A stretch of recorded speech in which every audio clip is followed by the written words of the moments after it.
Hermanas y hermanos, muy buenos días. ¿Cómo se encuentran en este día? Hoy es miércoles 29 de abril del año 2020. La liturgia nos trae para este día una santa, Santa Catalina de Siena, doctora de la Iglesia y copatrona de Europa. Catalina nació en el año 1347, siglo XIV. Ella no quiso casarse, ella se dedicó más bien a una vida espiritual, una vida de oración, una vida monástica.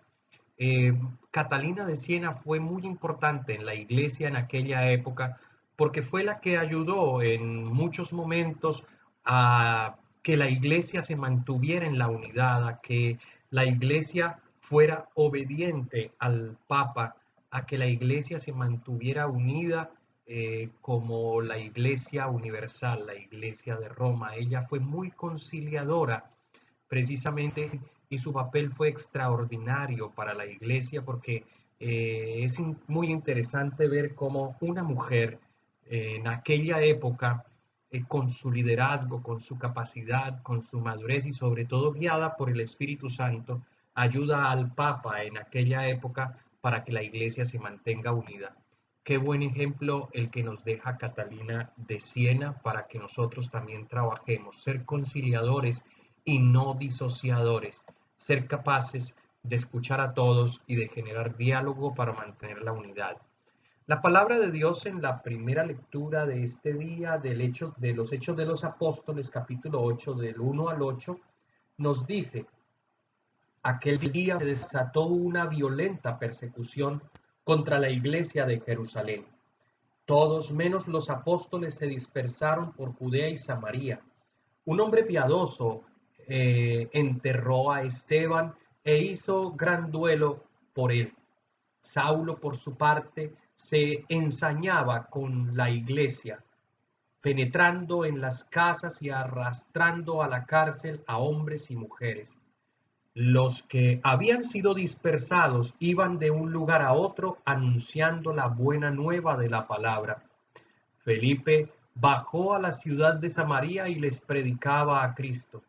El gentío unánimemente escuchaba con atención lo que decía Felipe, porque habían oído hablar de los signos que hacía y los estaban viendo. De muchos poseídos salían los espíritus inmundos, lanzando gritos, y muchos paralíticos y lisiados se curaban. La ciudad se llenó de alegría. Palabra de Dios. Te alabamos, Señor. Para este día también tenemos el Salmo 65, aclamada al Señor tierra entera, servida al Señor con alegría.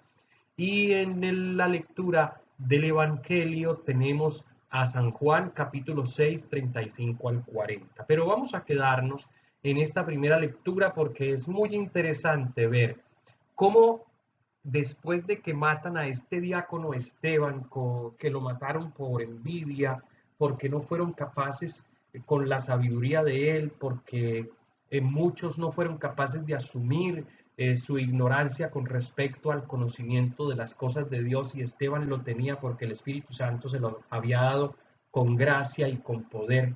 Al no ser capaces, pues la única herramienta que tenían en esos momentos era la violencia, y por eso se desató la persecución contra los cristianos que ya estaban en Jerusalén y fueron dispersos por toda Judea y Samaria. Pero den cuenta que los apóstoles y los discípulos de Jesús no se lamentaban de esta situación, sino que fueron capaces de sobreponerse y, al contrario de quedarse apabullados, aplastados, comenzaron a anunciar la buena nueva de salvación, el querigma de Cristo, que padeció, murió y resucitó al tercer día. Comenzaron a anunciar todo este mensaje de bondad, de salvación, de perdón, de misericordia, de caridad, de santidad. Lo comenzaron a anunciar por todas partes a donde iban y a donde fueron dispersados.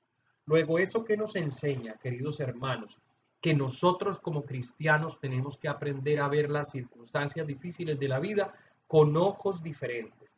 No podemos quedarnos lamentando, no podemos quedarnos, como dice el refrán de los viejos, no llorando sobre la leche derramada. Al contrario, hay que levantarse, hay que mirar hacia adelante, hay que proyectarse, hay que mirar nuevas cosas, hay que adaptarse. Los hombres sabios, las mujeres sabias se adaptan a las nuevas circunstancias, buscan nuevos caminos, buscan nuevas formas de vivir en medio de las circunstancias que la vida les presenta. No se quedan tirados en el suelo llorando y lamentándose del pasado. Ay, es que los tiempos pasados fueron mejores. No, hay que aprender a vivir en estas circunstancias. Así que ánimo, mis hijos, que el Señor nos ayude. Padre eterno de bondad, te damos gracias por la palabra que nos regalas. Te damos gracias por estos apóstoles que no se detuvieron ante la adversidad, sino que siguieron adelante anunciando tu palabra y las situaciones difíciles no los detuvieron.